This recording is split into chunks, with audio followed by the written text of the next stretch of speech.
Hello, everyone, and thanks so much for coming today. I really appreciate it. My name is Jesse Fox, and I'm one of the University of Pennsylvania's Camera on Campus Fellow.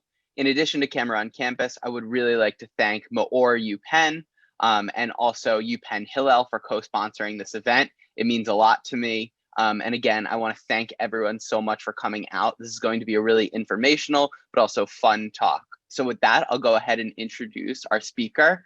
Hen Mazzig is an Israeli writer, international speaker, social media activist, and advocate. Hen's family comes from Iraq and North Africa. They're Berber Jews from Tunisia, giving him a unique background for his talks, in which he shares his family's history and the story of 850,000 Jewish refugees from Arab countries. Thanks for having me. Thanks, Jess, for the introduction. I think the bios are, well, they are updated, but I haven't been, since 2016, I've been working as an independent. Yeah, it's a pleasure to be here. I think the way that we're going to have the conversation today would be, I'll speak for, I want to say 20, 30 minutes, and then I'll pass it on to you guys to see if you have questions. And I think it will be better that that this event will be more of a conversation and me addressing the issues that that you guys are more interested in, and you can navigate the conversation. I've been doing a lot of Zoom events, and it's it's first of all, it's difficult to speak to a screen, but also I sometimes feel like I can speak about a lot of issues, but I want to hear what you want me to speak about and address those points. So if you have questions, you can send them, and I will try and speak about those issues as well. So you heard the introduction about what I do and who I am. I'll share with you today the story of my family, and we'll speak a bit about the Mizrahi Heritage Month and Mizrahi Jews.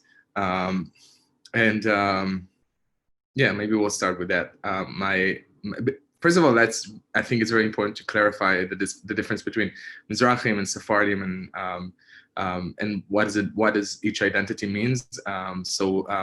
Sephardi Jews are Jews that came from all Jews started from Judea. We all are indigenous to this land, and we come from Judea. But many Jews ended up in Spain. After the Spanish Inquisition, all of them were forced out from Spain, and some of them ended up in North Africa. A famous Sephardi Jew that ended up in North Africa was the Rambam, Maimonides, and he brought a lot of his teaching to North Africa, and then later on to Iraq, to Babylonia, and taught the Babylonian Jews. So you see that the tradition and the way of praying of Mizrahi Jews, of Jews from the Middle East and North Africa, is very similar to the Sephardi one. And there are also Sephardi Jews that, after the Spanish Inquisition, ended up in Morocco and Tunisia. While in many of those countries, the communities were very distinctive and they lived separately. They were in touch, but they lived separately. So the Sephardi Jews lived in separate communities than the Mizrahi Jews, the Jews that just remained in the Middle East and North Africa. And I think that's really what the confusion is about, because the Sephardi Jews, the Mizrahi Jews, are sometimes called Sephardi Jews as well because of the similar way of praying to the Sephardi one. While it is important, I mean, anyone can identify as they want, and I'll be the last person to tell you how you should identify. But I'll say that it's for me personally, I feel like the term Mizrahi is much more relevant, especially since I am in Israel, we call it a secular Jew, but I guess that secular Jew would not do justice to my identity. My Jewish identity is rooted and centered around my tradition and my culture and my heritage. And when I keep kosher or when I celebrate the holidays, it's because of my Jewish ethnicity and my Jewish identity, rather than just religious practice. And I understand that the religious practice are a way for me to preserve my Jewish identity. It's part of it. But yeah, so Mizrahi Jews are the Jews that were called Edot HaMizrach, the people of the East, and those are the people that lived anywhere from North Africa, from the Maghreb, all the way to towards Asia, towards Iraq. Iranian Jews, many of them Persian Jews, would identify as Mizrahi. So this is an identity that I find also helps me explain our culture, because there's so much, and I see it from both sides of my family, both from my Iraqi side of the family and my Tunisian side of the family. Both of them share very similar story of the way that they lived prior to being expelled from their countries, and then later on. Their oppressors were very similar. They were oppressed in the same by the same empire, and their stories are just very similar. And I think it helps me use the term Mizrahi, while my mother is very proud of her Iraqi identity, and my father is very proud of his Tunisian identity. So Mizrahi Jews are very proud of their national heritage, the nationality. You'll ask Mizrahi Jews if they're, with where they're from, they'll tell you that they'll be often very proud of Egypt, Iran, Yemen, wherever they came from. And you can see this distinctive cultural identifications. But I think that given this, using this term Mizrahi and speaking about the history and the plight of Mizrahim really helps us promote our narrative and promote our story that is often forgotten, and I would say even completely erased from. Even if we are mentioned, we're only we're tokenized, and it's a specific way of mentioning us that is not. I don't think does justice for us. So I'll start with the story of my family. My family from my father's side came to Israel in the 50s, and they lived in Tunisia. They were Mazzig Jews, also known as Berbers, but Berber is a derogatory term for Mazzig people that was placed on them from Europe, and it was used because they to the European colonizers they looked like barbarians, so they called them Berbers because they're very tribal people. But the Amazigh are the most indigenous tribe to North Africa. There's folklore about how they got the folklore stories that trying to explain how they got to North Africa. One of my favorite stories is that one of the leaders of the Amazigh people was Queen Daya, or as she was known, El Kaina, and she was the one that led the fights against protecting the Amazigh people against the invasion of the Islamic armies, the Muhammad's armies from the Arab Peninsula that came towards North Africa. The stories are saying that some of the stories that some historians are still divided on the religion of the Amazigh, because some of them today are Muslim, some of them are Jewish, and being Amazigh was something like an ethnicity, but then you have Jews that shared both ethnicities. So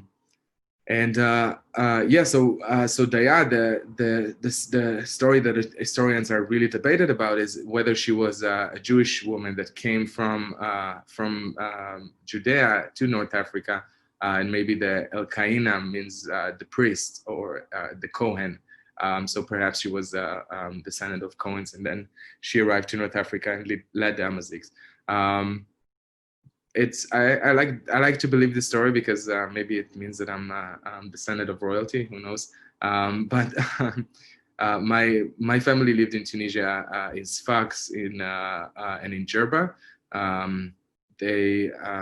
They left in 1951 after years of persecution.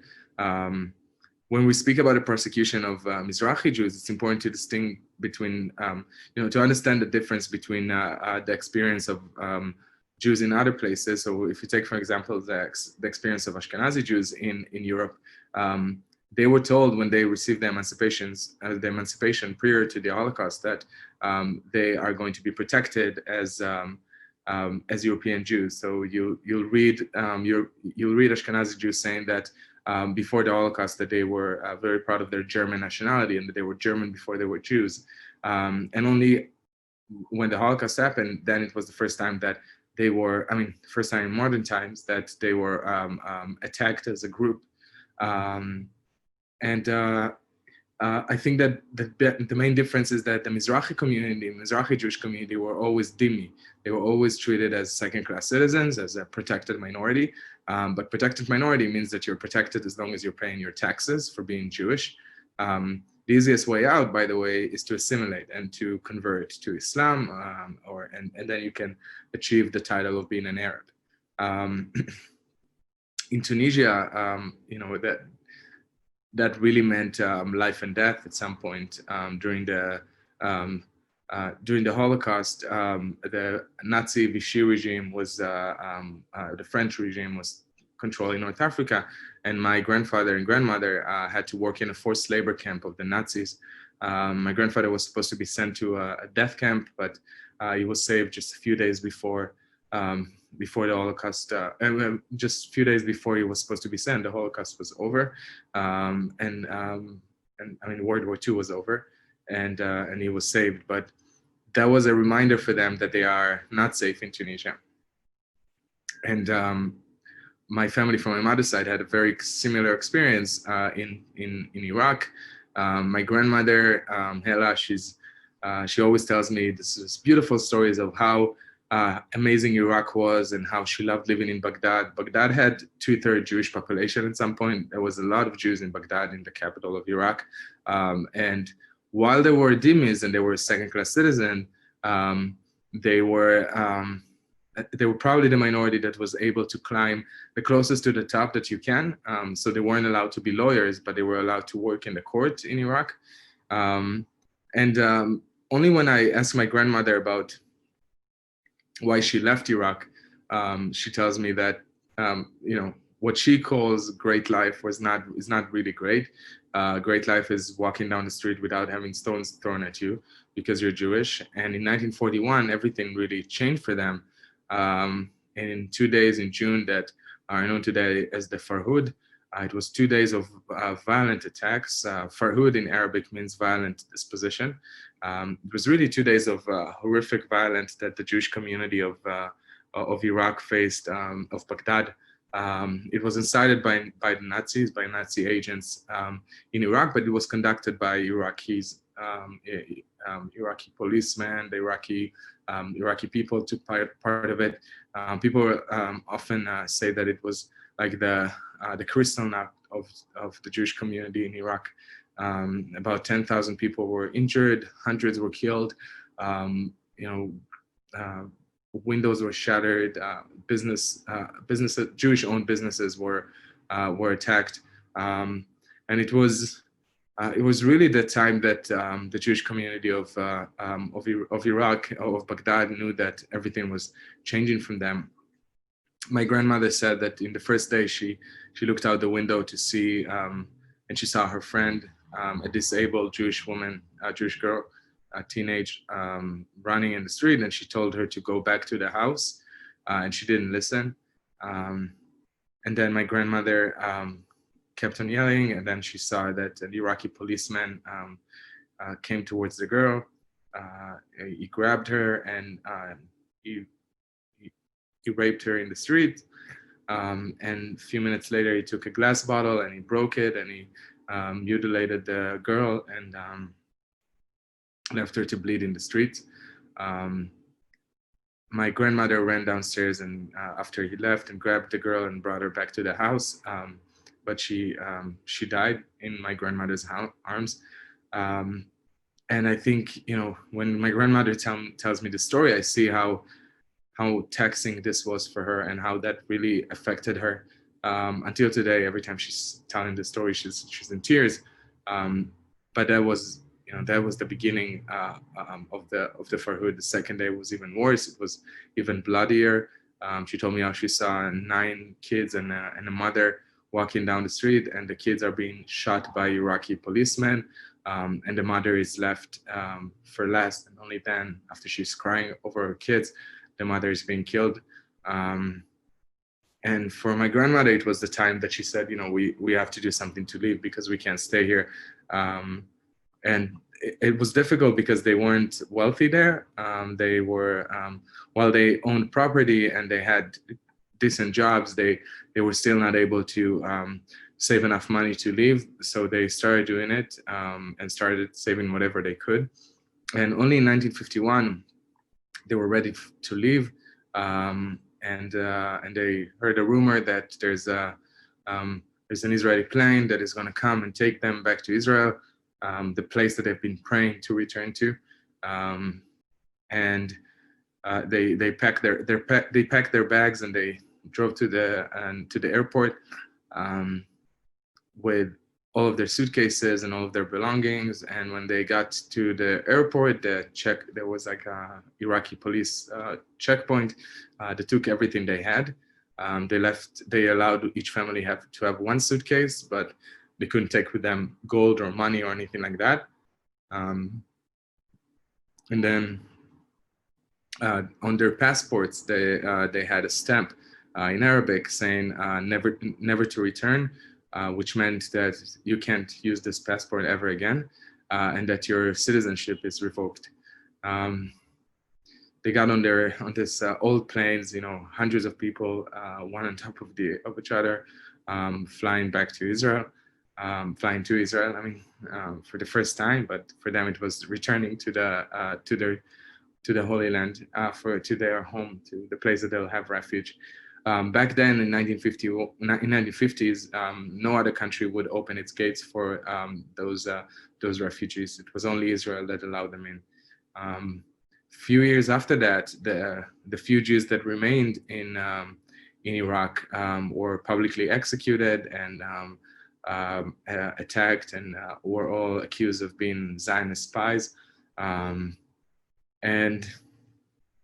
When we're speaking about Zionism, I think it's very important for us to remember that Zionism, for me, is not just political ideology, or it's not a political ideology generally speaking, but specifically for my family and for Mizrahi Jews, Zionism meant life, and it meant the opposite of that. It meant to not be killed in your countries. So they all came here because they wanted to come back to Israel. They wanted to go back to Jerusalem. They've prayed for it. We know the say of on the rivers of Babylon, we were sitting and crying and wanting to go back to Zion. That's about that line is about Babylonian Jews, the Jews from Iraq. That Iraq was Babylon before it was Iraq. They prayed to go back to Israel. So they were longing to go back to Israel, but not in this way, and not losing everything they own, and not being stripped out of their citizenship, and not being threatened with death. I think it's important that when we're speaking about Mizrahi Jews, we remind people that this 850,000 Jewish refugees that were forced out from 11 different countries in the Middle East and North Africa were not given any other choice, and it was either death or going back or going to Israel. If they had contacts in America or in the UK, they could have family members that got there. They were able to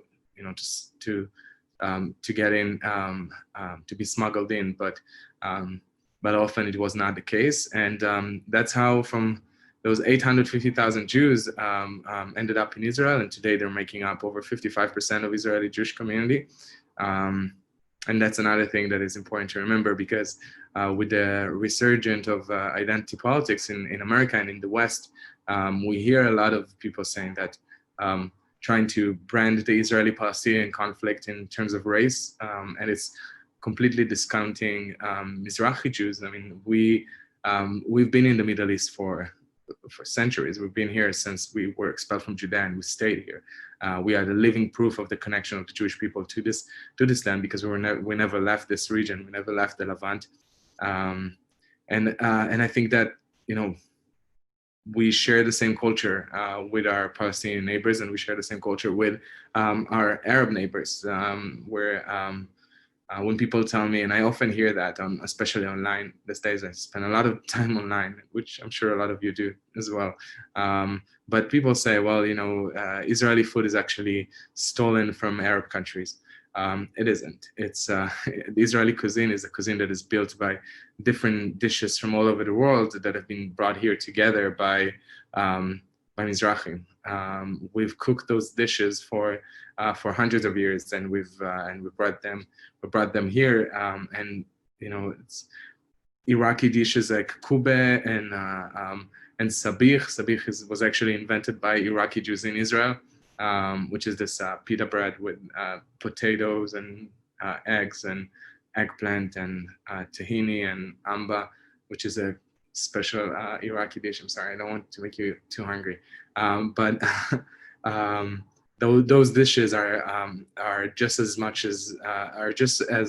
Mizrahi as they are Arab, and they belong to us. And I think that if you're coming today to Israel, you're seeing that the soul of this country is very Mizrahi. It's very Middle Eastern. We are in the Middle East, but also if you listen to the popular music in Israel, Mizrahi music, this Arabic tunes are very popular. As I said, the food is very Mizrahi. TV and the culture itself. I mean, we're very upfront. Yeah, sometimes people interpret it as rude, but we're upfront because we're just, we don't play games. We tell you what we think, if it's nice or if it's not. But we tell you what we think, and it's a very Middle Eastern, and it's very it's very telling on the soul of the country. Yeah, Israel is in the Middle East, and I love that Israel promotes liberal values and Western values, and trying to be more similar to an open Western society. But Israel is also this, it's good. I support it because I'm a queer person, and as someone that served in the IDF as a humanitarian officer and was working with Palestinians, and I love that these are the values that this country holds. But let's not remember that it's a Middle Eastern country with Middle Eastern people, and even for people that move here from not from the Middle East, they're moving into the Middle East, and the culture is really affecting them and changing them. So if we're talking about this, just pulling this point on Mizrahim. The land that was taken from the Jewish community of the Middle East and North Africa, the 850,000 Jews, is equal to 5 times the size of the state of Israel today. So if you take Israel and you put it 5 times together, this is the amount of land that was stolen from the Mizrahi Jewish community.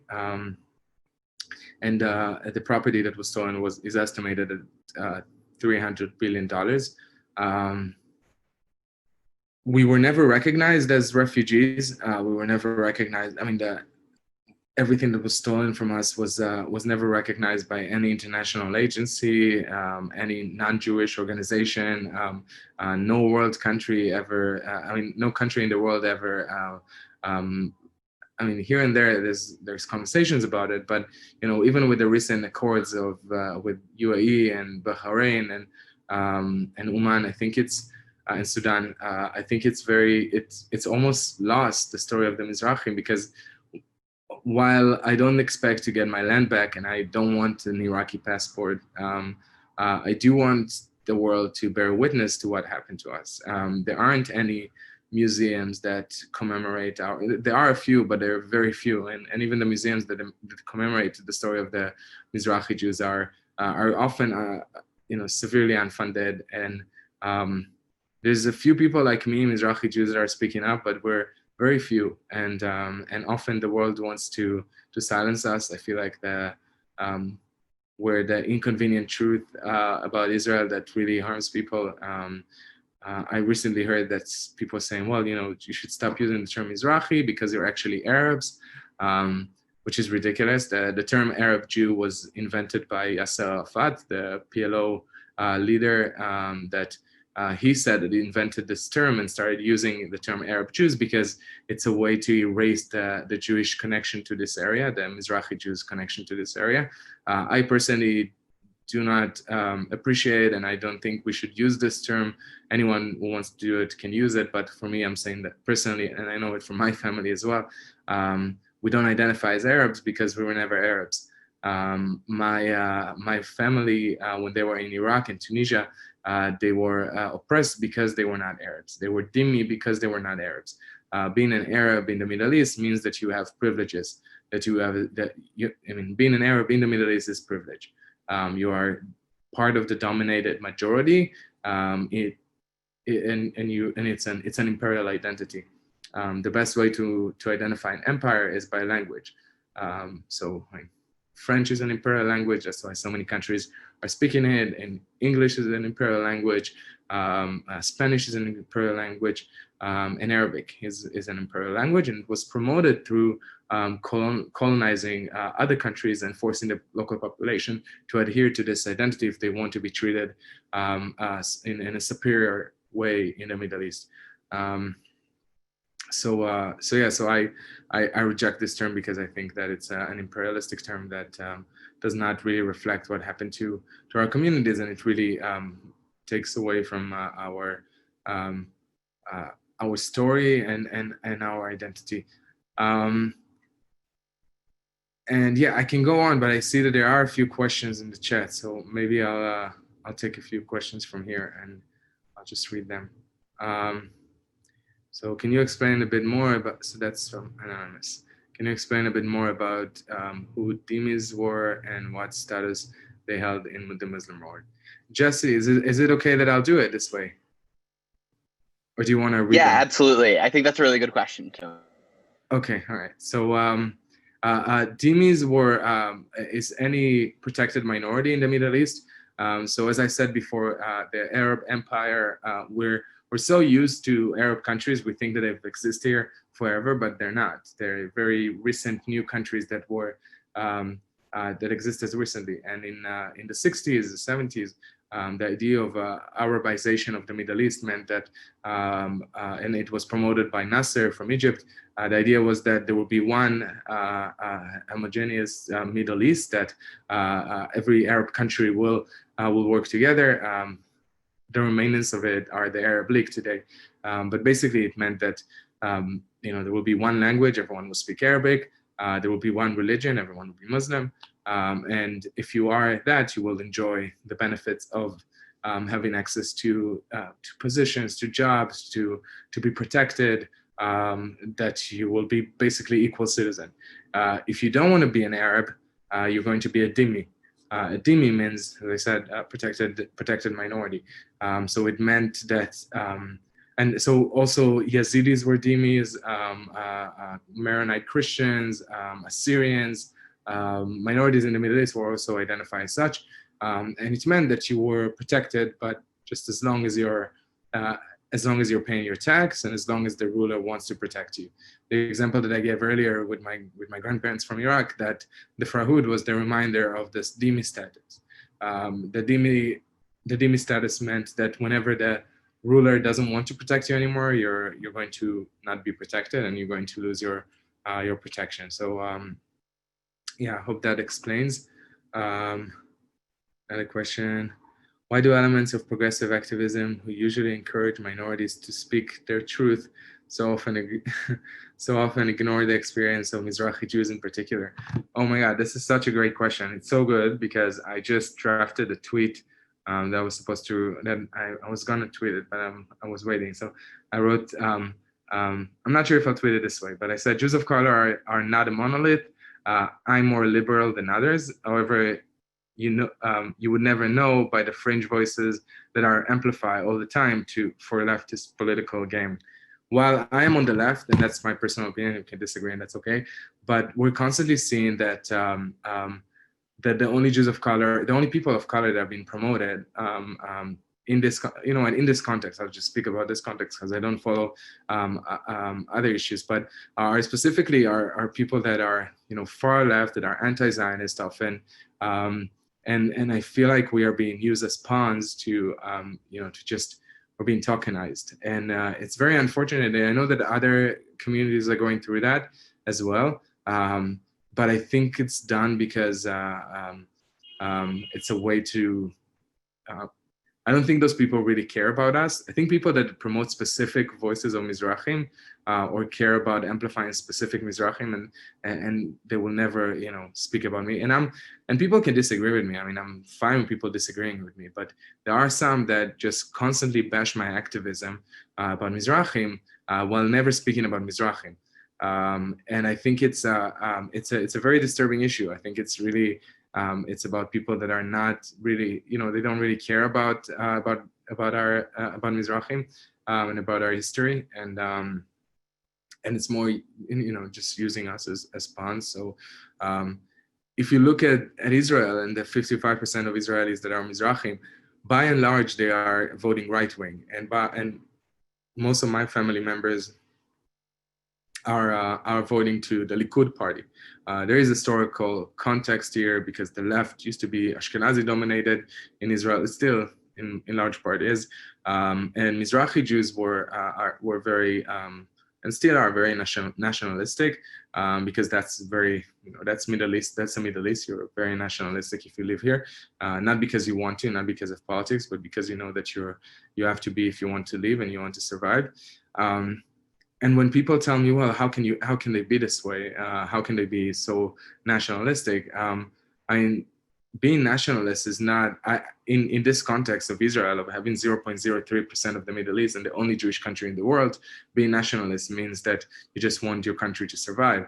You can be a democratic nationalist, and that's fine. But I think it also is related, and I think it's tied to the trauma that Mizrahi Jews brought with them.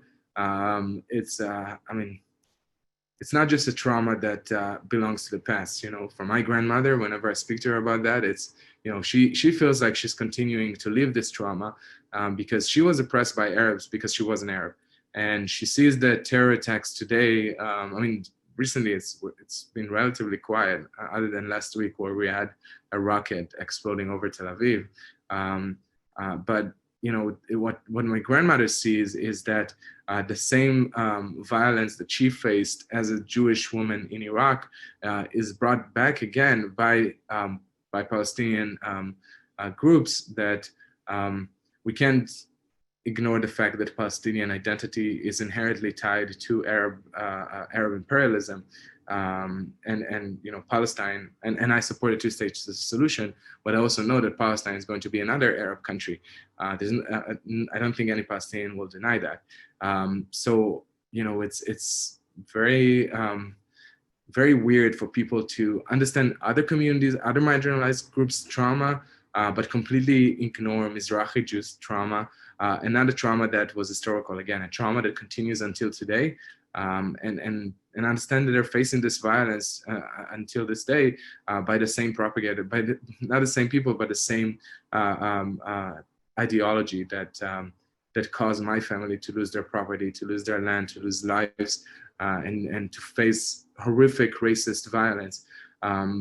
So I think it's just, I think I went on a bit, but I hope it was clear. And so another question for you that's already, it's in a separate part, but really interesting. With the Abraham Accords signed and warming ties with other Muslim nations, do you foresee Jewish communities returning to some Muslim nations? And I guess also to take it a step further, do you have any inherent desire to ever go to Tunisia or Iraq? That's a good question. It's funny. I was speaking to this guy from the UK, a British guy that is Iraqi Jew. He's a student actually. He was a master's student, and he told me that he wants to apply for an Iraqi citizenship and he wants to go back to visit Iraq. And I said, well, why would you do that? And he said, well, it's so cool. I'll feel like I can discover my identity.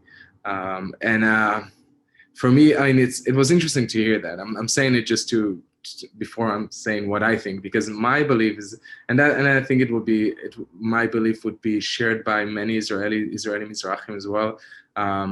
We don't want to go back. We are back. We came back to the place that we want to live in. It's a challenge. Mizrahi Jews are still marginalized and are still underrepresented compared to the fact that we are 55% of Israeli Jewish population. We're still seriously underrepresented in universities. You never had a head of university that was Mizrahi. You had one that was half.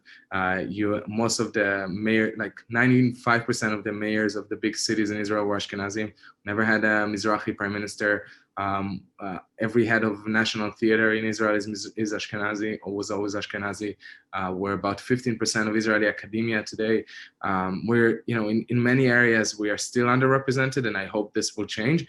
But even with that, I can tell you for certain that majority of Mizrahim that you'll ask in Israel will tell you that they would not want to go back. And they will not want to go back first because they came back to where they're from. And I don't think they're looking for that when they speak about justice. When Mizrahim speak about justice, it's about acknowledgement.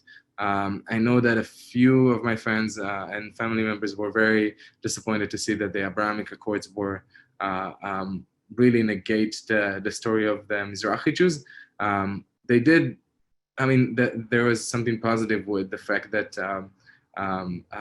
the Yemenite Jewish community that was at risk, there was about 40 of them, and they were saved and moved to the UAE.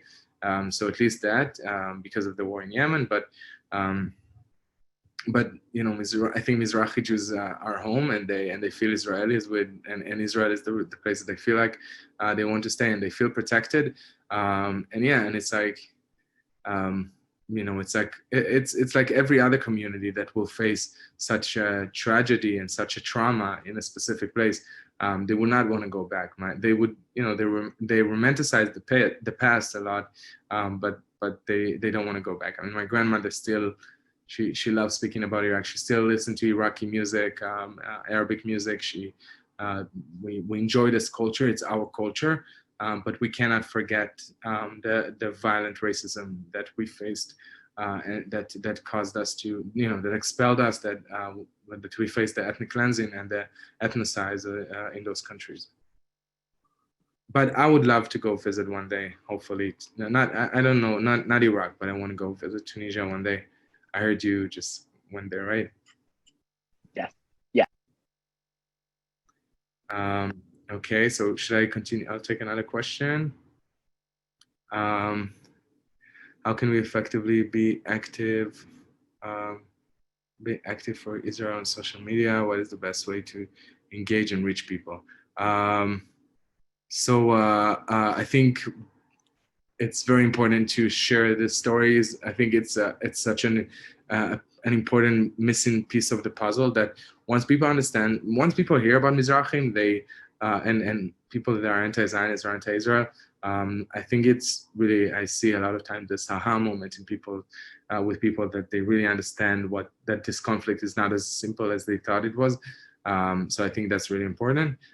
Using social media, you know, it's very easy to set up a Twitter and Facebook or Instagram account and speak about Israel. So that's something that I do, and I think everyone can do as well. Let's see, another question. Why has there been a push by people like Nora Arikat recently to erase and or dictate to Jews what constitutes being Mizrahi? I've been speaking about Mizrahim for the last like 2-3 years, and I'm so happy to see that those people are, you know, suddenly starting to push back. Not suddenly, they've been trying for a while, but I really enjoy seeing it, because it means that they understand that that this story is going to help a lot of people understand this conflict, and will actually make a lot of people more pro-Israel, because the way that this conflict is being framed for people around the world is by the easiest way to explain to them. So if you go to Canada, they speak about how anti-Israel people would tell you that Israel genocide the indigenous community here, although Jews are indigenous to this area. If you go to Europe, they'll say that Israel is an imperial colonial country, while I explained earlier why it's completely ridiculous and completely reversing the national empire equation. And if you go to South Africa, they're saying that Israel is an apartheid state. And if you go to America, what I hear often is that Israel is racist. So I really think that this story, the story of Mizrahim, is going to help advocate for Israel in a better way. I'm not saying go and say and tell people you don't know anything about Mizrahim, this is what Mizrahim are. I think it's more about sharing the stories of Mizrahim and centering Mizrahim as a way to fight bias and to fight prejudice and misunderstanding and ignorance on this conflict. And I think it will bring a lot of people closer. What can Ashkenazi Jews do to help educate themselves more on the topic? Do you have books, movies, documentaries to recommend? Yes, I have tons. I think what we'll do, I can send a list maybe to Holly or Jesse, and you can maybe send it to everyone that came. There are tons of resources. I also encourage you to follow me on social media. It's just my name. I share a lot of content about Mizrahim on Instagram and Twitter and Facebook. Yeah, there's it's very. I think that Ashkenazi Jews can just be allies to. I mean, not allies. We're all Jews at the end of the day, but I think Ashkenazi Jews have a very unique place here because what I found a lot with my work on with Jewish activism and pro-Israel activism and is that often for the Jewish community it's easier to take someone that is not Jewish to speak about a specific issue. I saw it with an organization called Zioness. They did a panel about Black and Jewish relations, and there was not even one Black Jew on the panel. There were 4 panelists, but not one Black Jew, which was really bizarre to me. But it's not new. It's a serious issue. Instead of bringing voices from within our community, often we resort to bring in non-Jews. So I also see that often when an Arab person would be pro-Israel, it would be centered instead of bringing Mizrahi Jews that have, that are first, second, third generation of people from Arab lands. So I think it's very important for us to focus on that as a community and try and center Jewish people that are diverse. It helps us. It makes our community stronger. It doesn't negate from anyone else's story. I think we know the history of we know the history of many parts of our community, of the Jewish community. I think that the Jewish community is aware of the Holocaust much more than they are aware of other issues. Of course, the Holocaust was the most horrific tragedy that we face as a community. That 1/3 of our people were killed. But I think this focus on Europe, on European history, does disservice. So I think we should focus on that, but also have focus on other tragedies as well, and make sure that we are sharing all of our stories. Again, I really think it will strengthen us as a community. And then just taking that one step further, someone asked the question, what are some ways to educate people about the Mizrahi experience that doesn't just reduce it to a comparison of the Ashkenazi experience? Because even like you said, the Farhud was the Crystal Nacht of the Iraqi Jewish community. But I think that's a really poignant question in how do we sort of separate the two so we're not, because they really...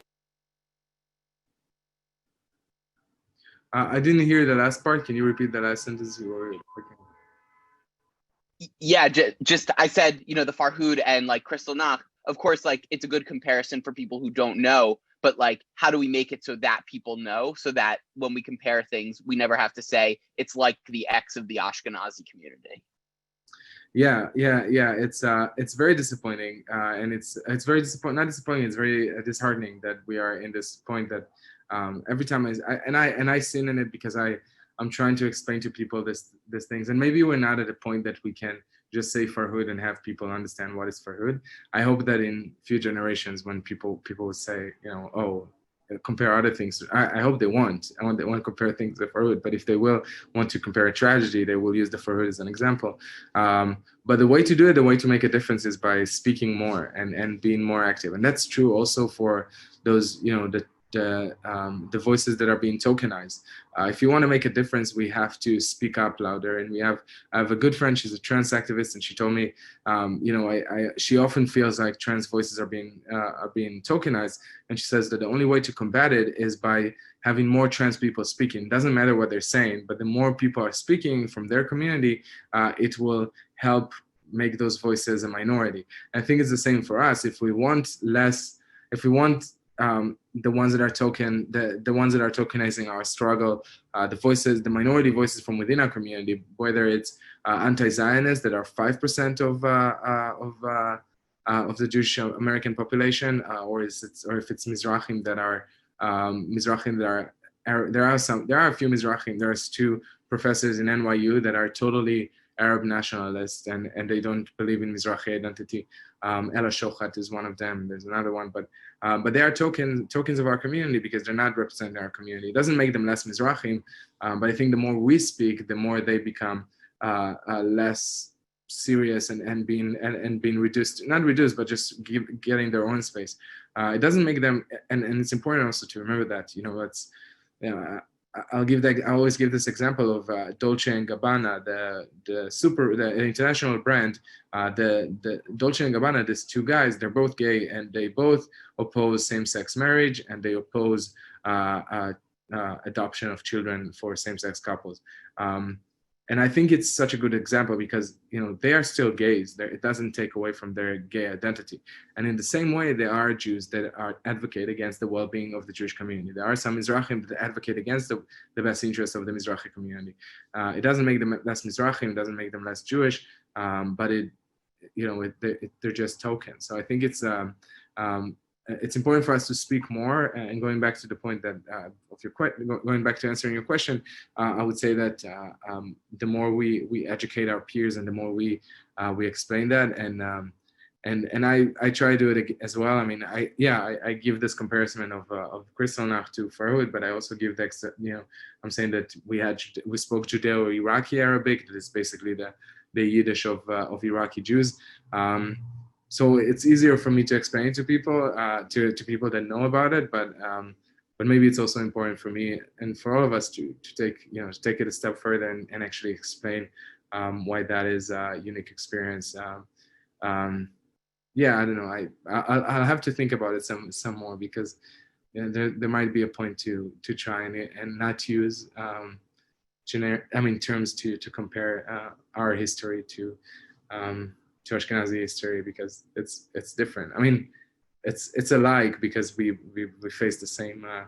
It's similar. It's very similar, but that's why I'm struggling with it. So yeah, I hope it kind of answers.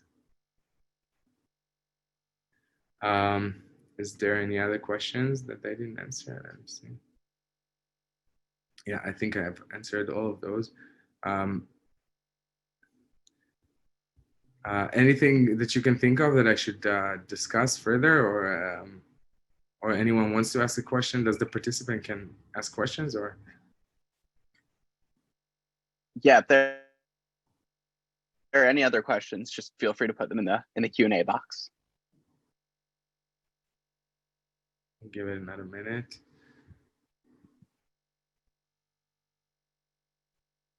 Okay, maybe I was just very clear. I'll just say that before we finish that, I think that, you know, Mizrahi Heritage Month is such an important thing. It's not to just keep us. It's not meant to separate Mizrahim from other Jewish communities. I think it's about uniting us, and it's about commemorating the history and remembering this history. Aaron Kotler, the legendary minister of Aaron Kotler was the minister. I lost the word. The legal minister of Canada and a professor at McGill is a brilliant man. And he said once that regarding the Mizrahi Jews and the Jewish refugees of the Middle East and North Africa, that we have to share the stories, because where there is no education, there will not be acknowledgement, and when there's no acknowledgement, there won't be justice, and when there's no justice, there will not be peace. And I think that's so important for us to be able to achieve. In order to achieve justice and in order to achieve peace, we have to start by educating people about the stories. And if you want peace that is real peace, that is substance, that is based on mutual understanding and not just a piece of paper, I think we have to educate the public and make them acknowledge that. And there's another question: how do you recommend Mizrahi Jews like myself who grew up detached from their culture reconnect with their roots? I'll tell you that I grew up with saying that.